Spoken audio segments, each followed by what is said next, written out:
आणि बुलेटिनच्या सुरुवातीलाच महत्त्वाची बातमी आहे। राज्याचे मुख्यमंत्री देवेंद्र फडणवीस आणि उपमुख्यमंत्री एकनाथ शिंदे, अजित पवार हे दुपारनंतर दिल्लीला जाण्याची शक्यता आहे।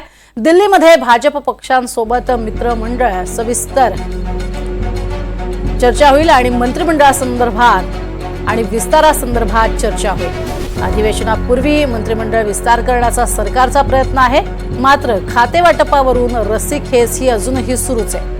आज संध्याकाळपर्यंत दिल्ली मंत्रिमंडळ विस्ताराचा तिढा सुटतो का हे पाहणंही तितकंच महत्त्वाचं असणार आहे। अधिक माहिती घेऊयात अक्षय कुडकेलवार यांच्याकडनं। अक्षय, दिल्लीत जाणार आहेत मुख्यमंत्री उपमुख्यमंत्री असं कळतंय।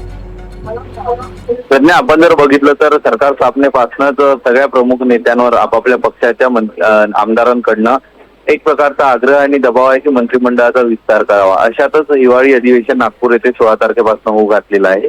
यापूर्वी मंत्रिमंडळाचा विस्तार करण्यासंदर्भात सगळे तीनही महायुतीतील पक्ष हे सकारात्मक आहे, मात्र रस्सीखेच जी आहे ती खातेवाटपावरनं सुरू आहे। अशातच या खातेवाटपाचा तिढा हा मुंबईमध्ये सुटू शकत नसल्याने आता हे तीनही प्रमुख नेते, राज्याचे मुख्यमंत्री देवेंद्र फडणवीस, उपमुख्यमंत्री एकनाथ शिंदे आणि उपमुख्यमंत्री अजित पवार हे आज दिल्लीला जाणार असल्याची माहिती मिळते। आणि दिल्लीला भाजपचे पक्षश्रेष्ठी अमित शहा असतील, जे.पी. नड्डा असेल, त्यासोबतच एखाद्या वेळेस नरेंद्र मोदी देखील असतील, यांच्यासोबत चर्चा करून राज्यातील मंत्रिमंडळाचा तिढा सोडवण्यासंदर्भात चर्चा केली जाईल। आणि साधारण असं सांगितलं जात आहे की जर हा तिढा सुटला तर 14 तारखेला सकाळी राजभवन येथे उर्वरित मंत्र्यांचा शपथविधी देखील पार पडेल।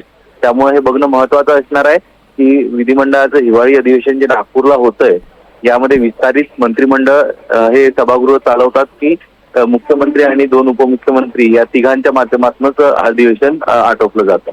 नक्कीच, तुर्तास धन्यवाद या संपूर्ण माहितीसाठी अक्षय।